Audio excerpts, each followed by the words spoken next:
2001 Town and Country. All of yesterday and previous days, the owner says that intermittently and more so yesterday, the car will not start at all. Turns the key and it just click, click, click. I go to check it today, it starts, and I've tried it dozens of times and it starts every single time. She said something about when it's cold, she said it's more likely to not start. Once it gets hot, she said it usually starts. Yeah, I don't know, I haven't been able to get it act up on me, but so it's kind of hard to test for voltage drop and things like that. I checked the wiring, everything looks okay. Obviously the car starts. So looking at the starter, it's old, it's crusty, it's been on there for a while. So I'm just gonna go ahead and make the call and just say it's a bad starter. Hopefully it doesn't come back to bite me in the butt. Got the new starter installed in this Town and Country, and look at that oil cooler, completely bypassed. I guess it was cheaper to bypass than to replace a leaking oil cooler, right? And so fingers crossed, hopefully it starts.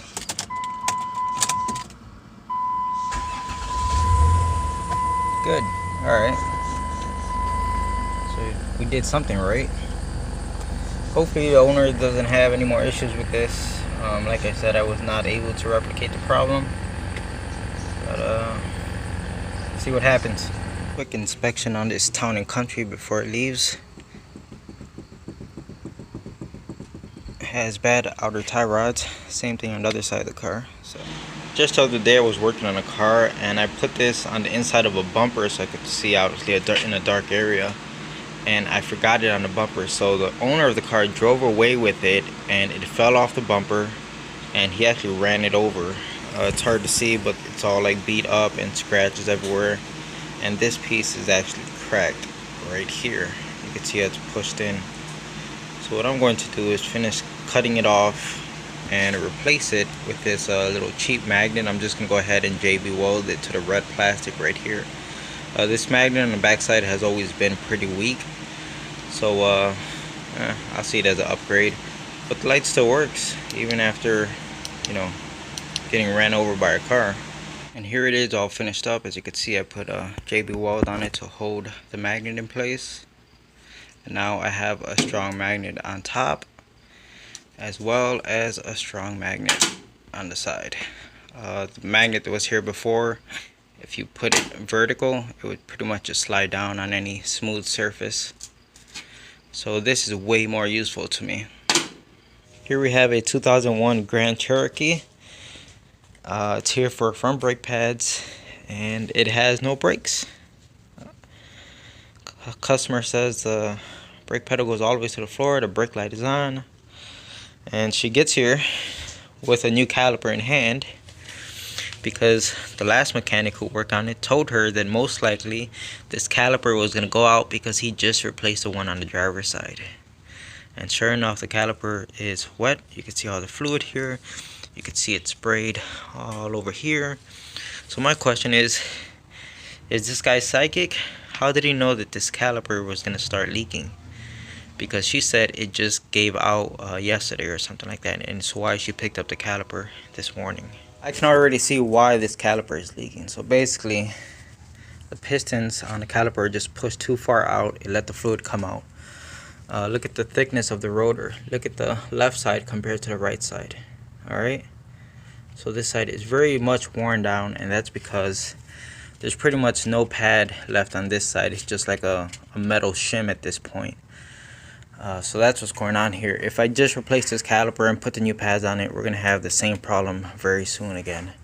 So unfortunately, it's going to need a new set of rotors, and I just talked to the owner right when she dropped it off, and she did not, or she was hoping she does not have to buy rotors. It's not going to happen this time. Here goes what's left of the brake pad, and look at these pistons on this caliper. That's crazy.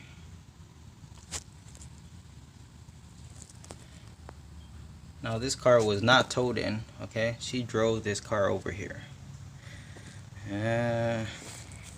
Anyway, she just called me. So it looks like I'm gonna be the one running out to AutoZone to go pick up a new rotor, and she only wants to replace one. So, yep, only replacing one rotor here. And here's the back side of the rotor. Let's see, get this to focus.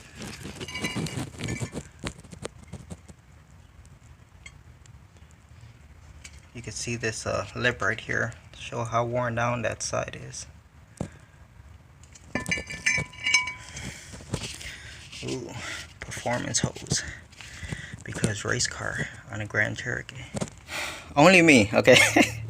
So I decided to look inside the car because, you know, the owner says there was a new caliper here and a set of brake pads, right? So I opened it up to see what we have, and yeah, we got a set of new pads. And then I look at this box and I'm like, hold up, that's not a caliper. She has a new rotor here.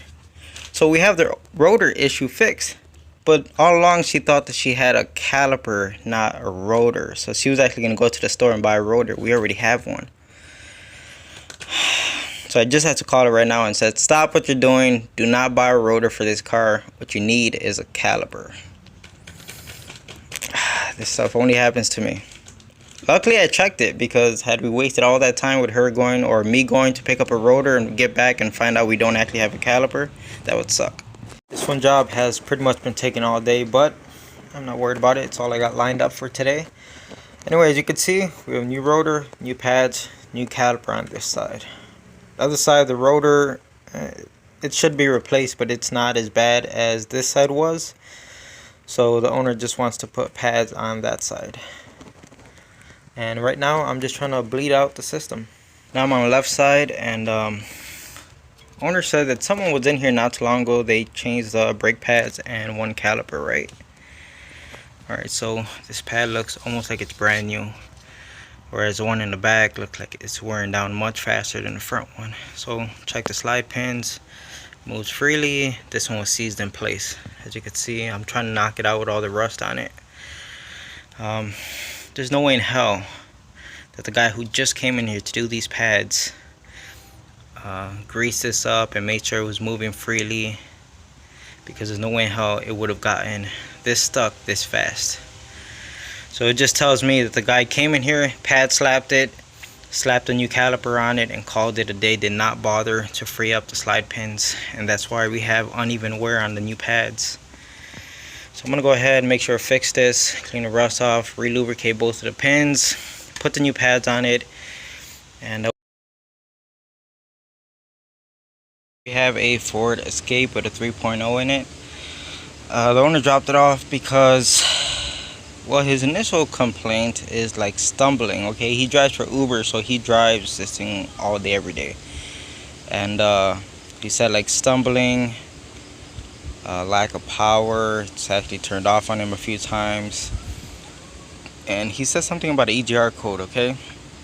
And that's the thing he kept focusing on. He said the EGR. He had the EGR replaced about a year ago by, I think, Firestone. I'm not even sure if I think they do have a service center. Anyway, it doesn't matter who did it. So let's take a quick look at the codes here. Oh, wrong one. Need this one to focus. Okay, so here's the codes, and here's the rest of the codes.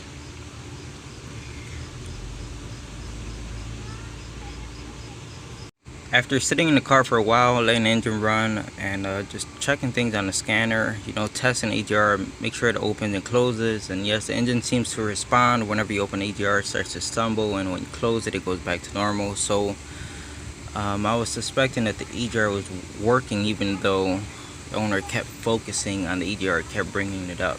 Alright, so fine. Turn the engine off, and now it's time to start checking things, because it said we had a misfire in cylinder 6, and it's also said, I think, something about random misfires on initial startup or something. So I want to pull the plugs. Okay, here goes number 6, which is the first one I pulled, and that's a pretty big gap. Same thing, I pulled another one, same thing here. The gap is supposed to be 0.054, and here we have a gap of Grand Canyon. It's going to need spark plugs, and I decided to remove the mass airflow and just clean it with some MAF cleaner. It didn't look really dirty or anything, but we're in here you know, it doesn't hurt to do a little bit of maintenance. So clean that with some mass airflow cleaner. And then since the customer kept bringing it up, I wanted to remove the EGR, and I just did the classic, gave it the classic blow. Put this little rubber hose right on the pipe for the EGR and blew into it just to make sure there aren't any restrictions inside of the pipe for the EGR, and there aren't. It flows nice and freely. One thing I noticed is I removed the 2 bolts. Oh, by the way, I blew into here to make sure the pinto isn't like stuck open or anything, and it's not. It seals perfectly fine. One thing I did notice is once I removed the 2 bolts, the EGR practically fell right out. I thought, that was weird. I thought there's supposed to be like a giant nut on the backside, and yes, there is. You can see it right here. So Firestone or whoever the heck worked on this thing, they just slapped a new EGR on, and they didn't even bother to screw in this piece back here. That right there can cause problems, I would imagine. So for right now, it's going to need a set of spark plugs. Put the EGR on correctly, and then monitor it from there and see what's going on afterwards. It's kind of hard to keep checking things when you have such worn out plugs and they're not, you know, it's just not running like it should. So you could have a lot of these codes that are on the scanner could be false codes. So we got to start somewhere. Went to AutoZone to pick up some plugs, and the only thing they had in stock was some auto lights. And so I get this to focus so we could see the difference in the gaps between the plugs.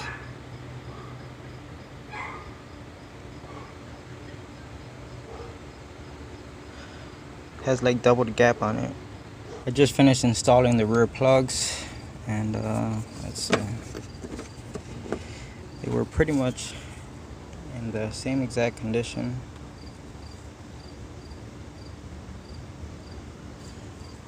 So we got some new gaskets right there, as you can see. I used the whole thing to kind of block the intake runner so nothing falls in. But we got new gaskets for the manifold here. Just have to go ahead and clean all of that up. Alright, so I just finished up on that Impala. And the Ford Escape, it's been running for about 10-15 minutes. So obviously everything is done up front. And so far, no check engine light, so that's good to see. Even though I know the check engine light's gonna come back because he had codes, I think, for an evap system. I can't remember. But basically, at this point, the owner wants me to do an oil change, so I'm gonna knock that out real fast. This Ford Escape has been running for a while now, no check engine light.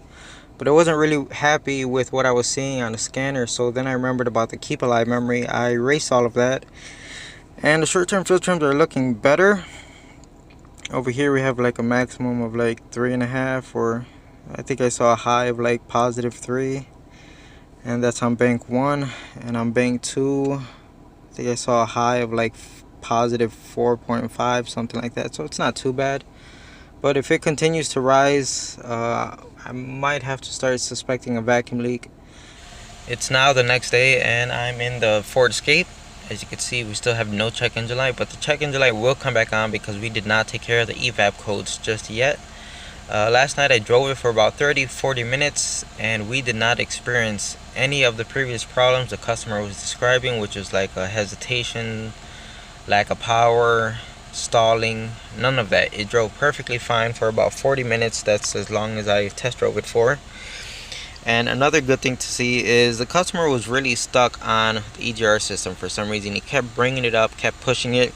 So it's nice to see it says EGR VVT system monitor okay, so that system checks out and there's nothing wrong with it. So that's a good sign. Seems to be driving good. What else? At this point, it's just gonna let the customer pick it up and wait to hear back from him. And you know, I'll give him a few days to drive the car and see if his hesitation problems have been resolved. I had a little bit of extra time, so I decided to look into these evap codes, and we have a bad purge valve. It sits right there, right behind throttle body, and basically put your mouth on it and you blow on this side or this side and it's open, okay, which I naturally assumed it's supposed to be closed, and then when it gets power it would open up. So it's not completely open, it's just enough so you could blow through it relatively easy. But once you put power to it, it opens up even further. Basically, it never closes, okay? The valve is stuck open. So you can imagine how that could also cause, well, not also, you could imagine how that could cause lean or rich codes, because it's always being able to pull those fumes from the evap system into the engine. Basically, I just did a certified Pine Hollow auto diagnostics repair. Some brake parts cleaner and making the solenoid just go on and off multiple times, and kept spraying it, and it works now. It actually seals, and I noticed a change in the sound of when it actually became unstuck, I guess you can say, if that's is unstuck a word. Unstuck, it sounds a word to me. It probably is a word, who knows. Anyway, it's working now. Let's try it. Tried blowing on it and it seals. Temporary repair, maybe. The part should get replaced, but you know, we don't have time right now to replace it, so I'm gonna keep cleaning it out and hopefully get enough junk out of here that it actually works until we can replace it. With that purge valve fixed, look at the short-term fuel trims. That's much better. I'm really happy with that.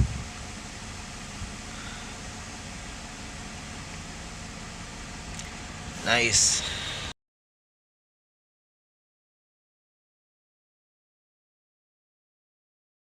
This Impala just got dropped off last night. It's got, the temperature gauge is on all around code. It doesn't move from there, the customer said. But the dash thinks that the engine is overheating. Maybe it is. So it like shuts off the AC and all kinds of crap, all these warnings. And the car is stone cold. Steve Austin. No, but the car is stone cold. It sat all morning or all night. And I just pulled it into the driveway, and that was probably like a 15-second runtime, and you could hear we already have the fans running. Maybe we have a bad temperature sensor here and the car thinks it's overheating. I don't know, let's look into it. And here's the codes that we have on the car. So this stuff I'm not concerned with at the moment. Need to chase after this. Alright, so here's where I'm at. I turned the engine on and the temperature sensor is working fine. Not the gauge. The gauge was staying on code. But as far as scan data, temperature sensor is working fine. So I just decided, I saved or took a picture of the codes, and I decided to clear the codes. Second I cleared the codes, the fans turned off. Our warning, you know, the one that says engine hot, that message disappeared, and all of a sudden the temperature gauge starts working again. Really weird. I've never seen this before. I guess at this point I'm gonna let it warm up and keep an eye on coolant temperature. We are just about up to temperature, and that's with my foot on the accelerator pedal, and it took just about 15 minutes to reach 197 degrees. So I don't know, everything seems to be working. It's really weird that all I did was clear the check engine light and everything went back to normal. But I mean, I do think 15 minutes of runtime, and that's with me holding the accelerator pedal and the car is not driving, so there's no airflow to like cool off the radiator even more. I think that is a bit excessive as far as time in order to reach 197 degrees. So could be a stuck open thermostat slightly. I don't know, it's weird. It's hard to make the call what's going on here. I'm out test driving this Impala. There's a loud clunking noise coming from the back. Let's see if we can hear that. I'm pretty sure you could hear it.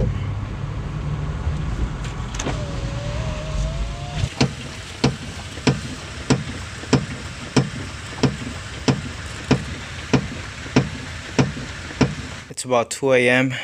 and I had this Impala sitting in the garage. It needed a left rear strut, and I had nothing to do inside the house. I was bored, could not sleep, so I came out here and decided to get this done real fast. You can see I just pulled out the old strut. This is that Impala I had in a previous video not too long ago, where the rear end was just clunking like crazy. So we got a whole strut assembly. Just gonna go ahead and pop it on, and it should be all set. I have to put a temperature sensor on it as well. Last night I replaced a strut on this Impala, and this morning I came out and put on that temperature sensor. It's driving good. No more clunking coming from the back. It's nice and quiet. I suggested that the owner change the thermostat as well as the temperature sensor, because it just feels like the car is not getting up to temperature. Maybe it's got a stuck open thermostat. But you know, once you give them quotes, they opt out for certain things. They were like, well, let's just do the strut and the temperature sensor. We'll worry about the thermostat later. Alright. Well, for now it's done. It's driving good. A lot better than it was before. We have a Ford Freestyle here. You can see the driver's side mirror is destroyed. So we have a new one to replace it with. We're going to be replacing the front brakes, because the customer says when she's driving, whenever she hits the brake, there's a pulsing coming through the brake pedal, and she could feel it in the steering wheel as well. So it's going to get new pads and rotors up front. In the back, we're just going to get pads, and we're also going to be replacing this arm back here. I don't think it's a lower control arm. It's like some sort of like lateral link. This one right here, you can see it's got a kink in it. Basically, she drove in, or I don't know, went into some ditch or something in the tow truck. You know, obviously throws the hook underneath and just catches onto whatever the heck it catches onto to pull the car out, and it ended up bending that arm. So it's obviously messing with the alignment, destroying tires. So we're gonna replace that arm as well. And just a quick tip here: whenever you buy a new mirror, it's usually going to come, you know, if there's any foam or insulation right here, it's always going to come with its own, which is like cheap crap. So what I usually try to do, if it fits, is take the original one off and place it on a new mirror, because this right here is way better quality than this cheap foam crap that comes with the new aftermarket one. New mirror is installed. Everything works. Tried it out.